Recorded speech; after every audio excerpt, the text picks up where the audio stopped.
안녕하십니까. 캄보디아 프롬펜입니다. 명절은 모두들 잘 보내셨는지요?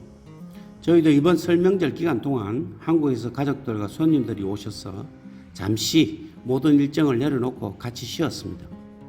사실 캄보디아는 그들만의 설 명절이 따로 있습니다. 이번 구정 설날 명절은 공휴일이 아님에도 저희 회사 또한 3일간 회사 문을 닫고 전 직원들과 함께 쉬었습니다. 저희 건물 MK타워 임대 사업은 이제 문의해 오는 사람들도 거의 없습니다.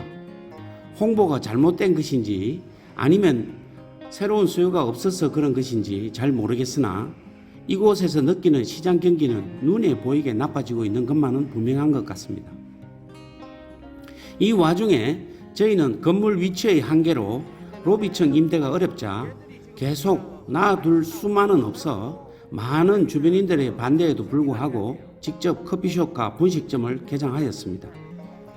사무실 건물에 웬 분식집 하시겠지만 계속 공실로 두면 사무실 임대 사업에도 좋지 않은 영향을 줄 것이고 사람이 그리운 빌딩이라 사람 사는 숨쉬는 공간을 만들어 보고자 하는 의도입니다.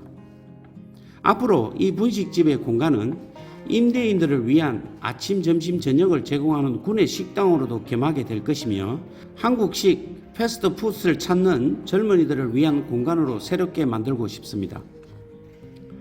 무리인 것은 맞지만 2층에 직영 중인 정원식당 또한 이런 컨셉에서 출발했었습니다. 지금에 와서 생각하면 잘한 일이라 생각됩니다. 건물에 한식당조차도 없었다면 과연 누가 이 건물을 찾아주시겠습니까? 위치적으로 외지이기는 하나 이제 젊은이들까지 쉽게 드나들 수 있는 공간을 만들어 나가고 싶습니다. 교민 여러분들이라도 한번 들러 커피 맛이라도 한번 봐주시기를 부탁드립니다. 그냥 사람이 그리운 빌딩입니다. 저희 회사 직원 횡령 관련 검찰의 출석 요구에 피해자들 모두 출두하지 않아 법원으로부터 이들 두 사람의 체포영장을 발부받아 전 경찰에 배포하고 추적 중에 있습니다. 물론 수배 전단지도 만들어 경찰을 통해 배포 중입니다. 이 또한 돈이 드는 일이고 경찰이 한번 출동할 때마다 출동비 1,000불씩을 지불해야 하는 일이라 쉽지 않습니다.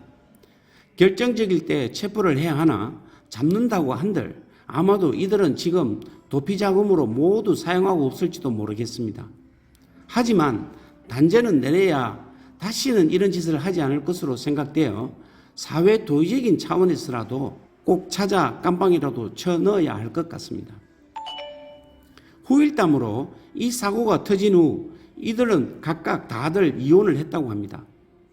한 회사의 수장으로 이들의 비행을 사전에 바로 알지 못해 가정을 지켜주지 못한 저의 잘못도 있습니다.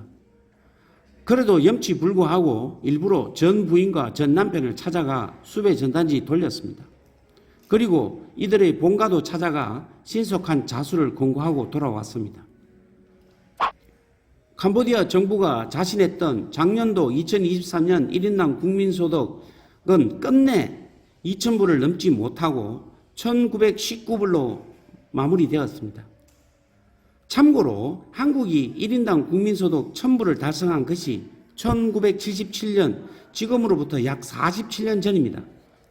이것과 비교하면 안 되겠지만 당시 1,000불은 지금의 최소 10,000불의 가치는 될 터인데 그렇다면 지금의 2,000불조차도 달성하지 못한 이 나라는 50년 전에 한국보다도 더 못 사는 나라, 정말 불알 독촉밖에 없는 가난한 나라인 것입니다.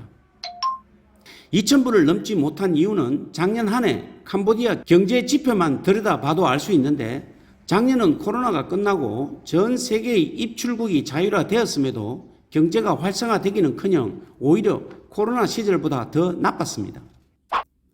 외국인 직접 투자는 2015년 이후 최대로 하락하였으며 외국인들이 돈 들고 들어오지 않으니 자연 현재의 정부 공사 현장만 제외하고는 민간 건설 현장들이 모두 사라진 지 오래 코로나 전 대비 82%나 감소한 산업군도 있기도 합니다. 저희 철강 유통 사업도 이런 여파로 매출이 20%밖에 못 미치고 있으며 코로나 시기보다 더 못하니 당연 적자입니다. 이런 적자로 언제까지 사업을 끌고 가야 할지 깊은 고민을 해봐야 하는 시점인 것 같습니다. 또 여기에 금융기관들도 몸살이기에 급급하다 보니 코로나 전 민간인 사업 대출은 총 생산성 대비 50%에 육박하였으나 지금은 은행을 통한 대출은 10%로 급전직하, 담보와 상관없이 대출을 줄까 말까 하는 분위기입니다. 개인 오토바이 구매에서 큰 기업들까지 대부분의 산업 분야에서 사실상 은행 대출은 문을 닫았다고 봐야 할 것인데 문제는 올해입니다. 이곳에서 오랫동안 사업을 벌려온 기업들은 지금의 장기간 적자를 버틸 만한 힘이 없습니다. 분명 은행 도움을 받아야 하는 것이 마땅한데 은행이 문을 꽁꽁 걸어 잠그고 있어 저희 포함 장사하는 사람들의 고난의 가시밭길은 계속될 것이고 많은 피를 흘려야 할지도 모르겠습니다. 이와는 반대로 은행 이자는 빠른 속도로 상승하고 있는데 일반 대출의 은행 이자는 이미 10%가 넘은 지 오래, 올해도 연리 10%가 넘는 은행 이자로 감히 은행 돈을 빌려 쓴다는 것은 상식적으로 불가능합니다. 대신 이 높은 은행 이자를 이용 한국에서 이곳 시중은행에 예금하시어 예대 마진을 통한 7, 8%의 높은 이자 수익을 노려보는 것도 좋은 생각이라 판단됩니다. 이런 경제 상황 하에서 저희는 살아남기 위해 보유 자산을 매각 중에 있는데 아직도 단 한 곳 팔린 땅이나 아파트는 없습니다. 정말 부동산 매각을 위해 동분서주하고 있기는 하지만 언급한 현재의 이 나라 경제 지표들을 보고 있으면 연락 없는 것이 오히려 당연한 것인지도 모르겠습니다. 늘 말씀드리는 것이지만 이 나라가 다시 꿈틀거리려면 외국 자금이 들어와야 합니다.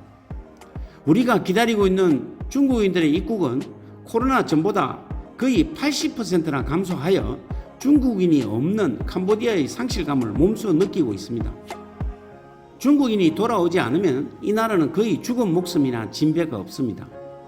지금 중국이 저 모양 저 꼴이라 할 말은 없습니다만 그래도 단 한 명의 외국인이라도 돈 들고 하루속히 돌아올 수 있도록 이 나라 정부가 나서서 더 이상 불특정 세무조사는 없다. 그리고 투자자들은 최우선으로 보호해 주겠다. 이 한마디가 절실한 때인 것 같습니다. 저희는 부동산 매각을 위해 이 방송 말미에 저희 부동산 동영상을 순차적으로 올릴 계획입니다. 첫 회분으로 저희 1공장 매각을 위한 동영상을 올려드립니다. 관심 있으신 분들은 연락 주십시오. 오래간만에 감 떨어지는 방송을 해 죄송합니다. 올 한 해는 제발 재미있고 신나는 소식으로 자주 인사드리고 싶습니다. 불쌍한 캄보디아를 어여삐 봐주시고 도와주십시오. 다음 방송에 뵙겠습니다. 감사합니다. 안녕히 계십시오.